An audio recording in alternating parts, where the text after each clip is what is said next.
Now, I will say there's definitely been less leaks from Modern Warfare 2 and Warzone 2 this year around as opposed to prior years where we see stuff leak months in advance with every single update. There hasn't been as much of that this year. Yes, there still have been leaks, and today's discussion is a prime example of that. But with Season 3, while we didn't get any floodgates to open up in regards to leaks or anything like that, there is a potential brand new map upcoming for Warzone 2 that leaked, and a surprisingly quick turnaround from the air quote celebration of Ashika Island, where that launch wasn't too long ago, but we might already have another Resurgence map on the way. So as we go along, drop your thoughts below on what you think of the prospect of another Warzone map coming so soon. Do you like it, dislike it, and why? As well, if you enjoyed the video, do me a favor and drop a like on it. And if you're new to the channel, consider subscribing to stay updated with all things Modern Warfare 2, Warzone 2, and anything COD related, as well as more FPS content upcoming. Finally, make sure to check out my friends over at Gamer Advantage for the best blue light glasses on the market, but more on them in a bit. For now, let's take a look at the Season 3 leaks that point towards potentially a new Warzone map coming sooner than we may think. So this information today comes from Task Force Leakers 141, a Twitter account that's been leaking stuff for a couple of months now with a high success rate. Credibility is there, I think, so it's at least worth to hear it out. But for this, they ended up tweeting, the 5th Warzone map that was codenamed Delta is called Vondel and set in the Netherlands. It is a new Resurgence map, hashtag Warzone 2. Now, this information isn't anything that really is just like, hey, I heard this from somebody that my dad works at Activision or Infinity Ward or Raven or anything like that. This comes directly from the game files. So this is interesting because honestly, it reminds me a little bit about Fortune's Keep, where there was a whisper of a new map before that happened. But really, when you look at how Fortune's Keep was launched, it was kind of under the radar, kind of a surprise launch here with it. Not really many people knew of it. And in the code name, it was kind of something that made you think it was something else. It wasn't anything that really pointed towards Warzone so much.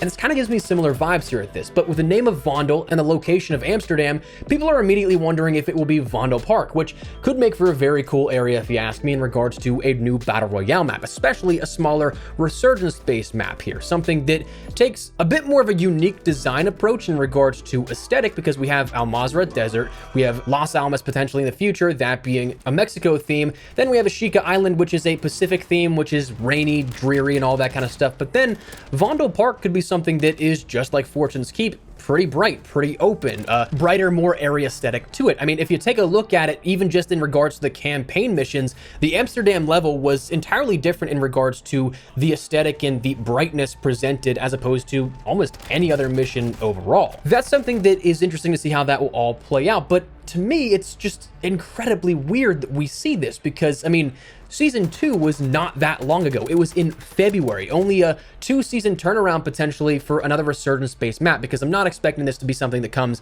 as of this season. We ended up seeing a lot of stuff introduced with Season 3 Reloaded bringing Plunder as well as Warzone Ranked, so they're not going to end up introducing something that big to take away from those other experiences coming with the mid-season update. So at the earliest, like 2 seasons of a turnaround here that we could end up seeing. Maybe it's introduced in Season 5, but I mean, still, either way, that's incredibly strange to me because normally before Fortune's Keep, we saw this sort of back and forth of 6 months between maps at the very least. Modern Warfare 2019 introduced Warzone in March of 2020. Rebirth Island came in December later that year. We saw Verdansk 84 in, I want to say, May, so I guess 5 months there. Then we had Caldera, then we had Rebirth Reinforced, then we had Fortune's Keep. So the pattern of getting quicker on these releases is definitely something that in the last year or so has made some sense. But I mean, 4 months at that point would be pretty quick for another Resurgence map. We normally saw those back-to-back changeover be big map, Resurgence, big map, Resurgence. So it's certainly interesting, but is it safe to assume that something could be off? Maybe it's not Season 4, maybe it's not Season 5?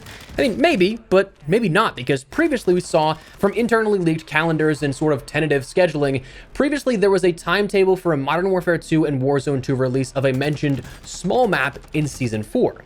Small map is always the verbiage used for Warzone. Otherwise, it'd be mentioned 6v6, traditional multiplayer, battle map, or gunfight map. But small map has always been the wording used for Warzone Resurgence maps. But it was kind of weird because, I mean, when you looked at the scheduling for all that kind of stuff, it seemed like other stuff was being pushed up to try and salvage anything they could, throw anything at the wall, see what stuck. So my immediate thought was, oh, maybe Ashika Island was scheduled previously for Season 4, because that would then be in line with a 6-month timetable that would end up indicating, okay, we have Al Mazrah. It was something that was able to breathe for a little bit. Let's introduce something like a Resurgence map now at this point. But at the same time, it quite literally could be something that is both scenarios being the case, where we do have something that is still Season 4, but Ashika Island may have still been pushed up ahead of schedule, seeing if they can throw anything at the wall to see what sticks to keep players as interested as possible and playing the game. Now, it's too early to tell how reception and player retention will be Earth ranked, but to me that kind of seems like the same thing as well, where they pushed it up from potentially maybe a Season 4 launch, Season 5 launch, where there's more time to R&D, to test stuff in the gameplay loop itself and how rewards and ranking is distributed. But that's something that right now Season 4 and Season 5 have some big question marks for new additional content for Warzone. Now, here's the thing. I'm all cool with new Warzone maps and everything, except the problem is that if people don't want to play Warzone 2, adding a new map to me is not going to change the fact that, well, it's Warzone 2. Fundamentally, there are so many differences between Warzone 1 and Warzone 2, and yes, we're beating a dead horse at this point, so we're not going to go into massive detail with all of it, but people who either like or dislike Warzone 2, you're probably by this point stuck in that same mentality. You're going to either enjoy it or you're not going to enjoy it, no matter what is on the table for content offering. Whatever side of the coin you fall on, totally cool. I say go for it, play or don't play, whatever makes you happy. But the fact remains that for the vocal mass and seemingly the massive drop in player counts as evidence from what information is available, still not addressing the base concerns isn't going to change anything if a new map is or is not added. So in that sense, I say bring it on in terms of content. I'm always going to be that person that advocates for wanting more content for the players, that always says, hey, it'd be sweet to have more experiences to play around with. But again, it's still going to feel like Warzone 2 unless they make some underlying changes to fundamentals, they address some of the base concerns of that vocal community.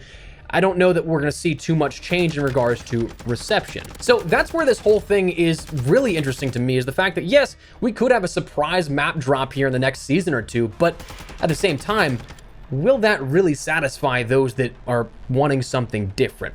So I guess that's what we're going to call it. Just wanted to fill you guys in here and let you know what you needed to in regards to these recent leaks for Season 3 and what we learned out of the update 1.17 for Modern Warfare 2 and Warzone 2. But that is what we're going to call it. So before we wrap everything up, do me a favor, check out my friends over at Gamer Advantage. I know you've heard the pitch before, but truly, I love these guys. Gamer Advantage, for anyone who may not know, is a blue light glasses company that, to me, makes the best products on the market. Their frames are comfortable, lightweight, and durable, with their lenses being clinically proven and prescription compatible. So insurance could help you cover that cost, if not cover the entire thing.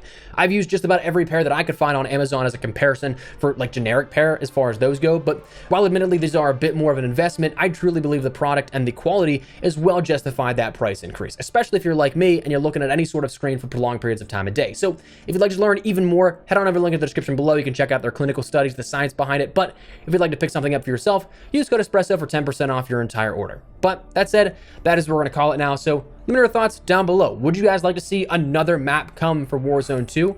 Do you think it will be something that would be a net negative, net positive? Or do you think, like me, it's something that's definitely nice, but you're still going to have the underlying issues with Warzone 2? Whatever the case, drop your thoughts below. But if you enjoyed the video, you found it at all insightful, do me a favor and drop a like on it. And if you're new to the channel, consider subscribing to stay updated with all things Modern Warfare 2, Warzone 2, and anything COD related. But for now, thanks so much for watching. My name has been Espresso. I'll see you guys later. Take care and peace.